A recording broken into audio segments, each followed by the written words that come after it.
Hey, Jazzer fam! And those that are not yet fam, it's your girl Janell Westley-Edwards, aka Jazzy J. And I'm jazzing on this, people. I am jazzing on the 54th day of the 60-day challenge of FCSO'S Fat to Fit Olympic Games coming to Georgia, my hometown of Savannah, Georgia. Y'all, I cannot tell y'all how excited that I am to bring this event that we have been doing implementing for 10 years to Savannah, GA, where our community, I'm back here in Jefferson County, Mississippi, in the big city. We have lost the heavyweight title for the most obese state as well, people. But right here in this small rural community, Fayette, Mississippi is the city seat, but Jefferson County was researched and reported as, and I quote, it's in the Clarion Ledger, the fattest county in America. But people, I'm telling you, after 3 years of implementation of our community health engagement program entitled the Fat to Fit Olympic Games, honey, we lost the heavyweight title. And we are not disappointed about losing that title. It belongs to someone else now, and we're not going to reclaim it either. So, people, I'm here. I am putting my 30-minute walk in. Um, for the last these holidays, we have been on the road for hours. Matter of fact, we just got back here this morning. We traveled from Georgia to Arkansas, then back to the SIP, and we're going to be back here for a minute and then traveling back to Georgia. But I'm just here taking my 30-minute walk, which I've told you, no excuses. I'm going to do 30 minutes of exercise every single day. Now, I am incorporating strength training, and I've been doing that in the car. So check that video out, baby, for car exercises, because there are no excuses over here. We have got to get this done for our youth. You know, I've been talking to some people about how we came up and the things that we did. We used to go outside and play. We used to, I just learned about grounding last year, where you put your feet in the earth, and there's energy from the earth that helps to heal and edify your body, this vessel. And so we didn't know it at the time, but that's what we were doing. And, going out to eat was like a treat. We did not go out to eat. I talked about this before. When I was with my granddaddy, Robert Green, everything a restaurant had, we had at the house. Granddaddy, can we get a hamburger? We got hamburger at the house. We got hamburger buns. Whew, it's funny now, but it was not funny then. But people, I'm here, walking it out, getting this walk, being exhilarated. How you doing? Neighbors coming down the road. Being exhilarated before I get back in this car and ride another 12 hours back to Georgia. But excited about it, really, really excited about it. But I just wanted to pop on. My posting has gotten a little awry. I told y'all before, there's no team. There's just me. So I was so tired yesterday. I don't think I posted till the wee hours of the morning. When we got back to the hotel and got to sleep, and I woke up in the wee hours of the morning. I recorded, but I hadn't posted. So y'all just bear with me on these days, but they're coming. I'm committed. Now I'm committed to do this every day. The posting may get a little off and wiggy while I'm traveling and moving and that type of thing. But the work is going to be going on, and I want to get it on every single day. That is my goal and my mission.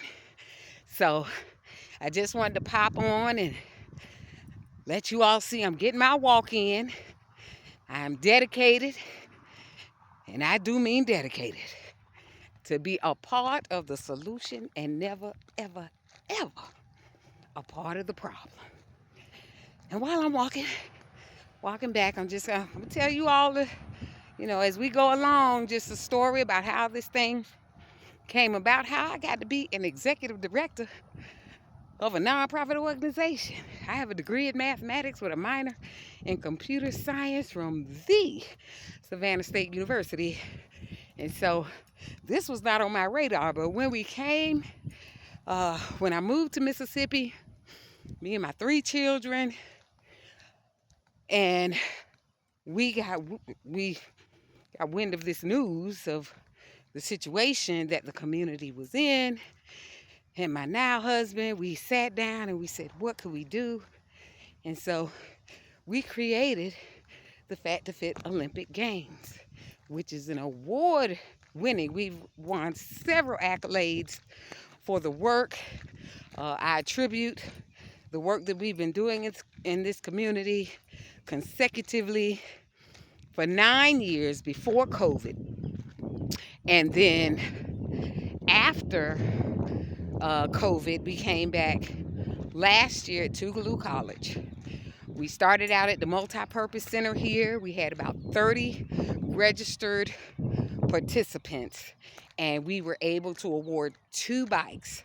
Now, the way we get the bikes is we ask businesses, local businesses, to donate the bikes. So all of my Savannah businesses, I need y'all to show up and show out. Because that was the first one. So when we outgrew the multi-purpose center, we moved to the junior high gymnasium. And when we outgrew the junior high gymnasium, we moved it to Alcorn State University, which is a HBCU right up the street from us, about 20 minutes. So at the last event before COVID, we had close to 800 registered participants and awarded 135 bicycles. Now, I'm being it's all about the home. So Savannah, I need y'all to do at least 136. I need bragging rights, because this is a small rural community and Savannah is much larger and has a lot of resources. So I'm banking on that. I'm going to leave donation information in the comments. We're on PayPal, we're on Venmo, Cash App, and all of our addresses will be on there as well. We are a 501c3. I'm in the process now of making us a foreign entity in Georgia so that we can get the same tax breaks, because the bicycles, when we started, were $49.99. And so we were asking businesses for $50 for that, because we didn't have to pay taxes. And then we got so good with Walmart that they pay people to put the bikes together. So you can go on our page and see where my husband, Mr. Anthony Edwards, and other community men in the community, my husband talked to Walmart, and they said, well, we give y'all an additional $10 off if y'all would put the bikes together. You can purchase them and put them together. And we were like, yes, because every 5 bikes gave us an additional bike. And we like that, because we want to award these bikes, and we want people to remain active during the year and training for the next year's Fat to Fit Olympic Games. So we're excited about that. So Savannah, I need y'all to show up and show out with donations, even if you're just an individual. And I just want to shout out, I have classmates, I have people who are not here in Mississippi who have been supporting us every single year. I don't want to call names because I don't want to miss anybody and then be like, she ain't called my name. So anyway, but I just want, and this is for my Mississippi folk, I want my Mississippi folk to know that my Georgia folk have been supporting you for years.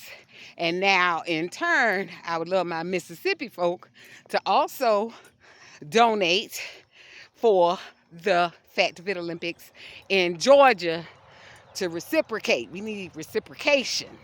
So even if you're an individual, I say no amount is too large and no amount is too small. Because people, let me tell you, we are not, I'm going to say that again, we are not federally funded. We put the grass in grass roots. Do you hear me? But it has been challenging at times.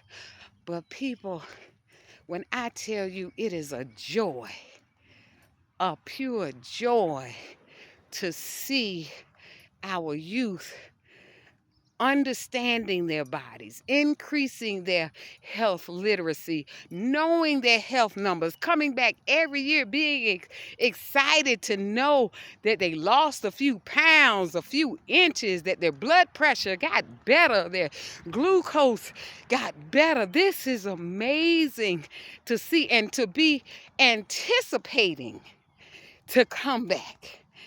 That's what's so amazing to me. And that's why we know it works, because Jefferson County was ground zero for the obesity epidemic. If we were researched as the fattest county in America, and you can check that, you can go on the Clarion Ledger website and find that newspaper article. I believe it was 2004 or 2014. I'm going to check it out, and I'm going to leave that. I'm going to find it, and because we have the actual paper. And another thing, my brother-in-law was the guy that was on the front page of the paper when they reported this story. So people, this is close to home. It is personal. And we've got to get it done. We've got to get it done for our children. When we attended the Global Obesity Summit back in 2010, that was attended by doctors from 34 countries, people, they said we are living in an age where we will bury our children due to the onset of chronic conditions brought on by being overweight or obese at a younger age. So people, and even us, we have a great foundation. Like I said, we ate fruits and vegetables. We were not at a window every day or every other day with French fries and chicken nuggets and pizza. We did not do that. We were at a place, we ate vegetables and beans and, and rice and salad food and fruit and, all of that. And then we were active. We were more active. Our technology, it is good, but it has its place, and we need to understand more of that. I believe it just should be a time limit, used for educational purposes. Yes, it's amazing because we had encyclopedias, honey, and we had all them books. My mama had all them books on the bookshelf, and we had to go look up in alphabetical order whatever we were researching. And so the internet, way easier than the encyclopedias, which we had. So there is use for that, but as far as just sitting all day long and playing games on the computer and looking at videos and TikTok and all of these social media things, that's the part that we need to kind of curb and get back out into nature. get our children understanding. I remember we were picked up by the newspaper, the Natchez Democrat, when we started with our youth. We had something called the Seed to the Need program where we taught our youth how to plant, how to nurture, how to harvest uh, your your fruits and vegetables, and then create a value-added product to sell.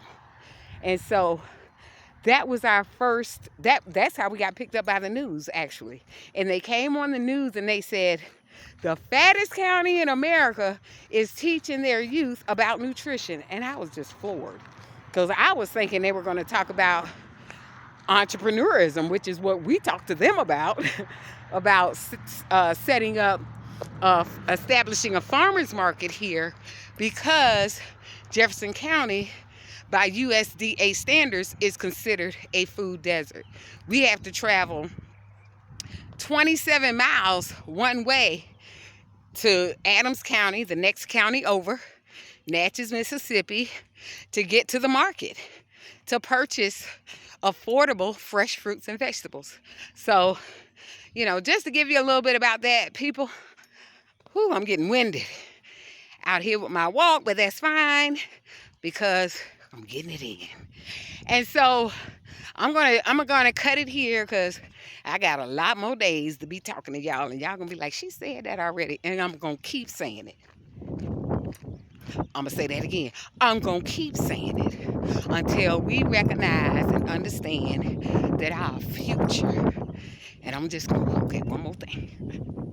Both of my parents have transitioned, and both of them needed care before they transitioned.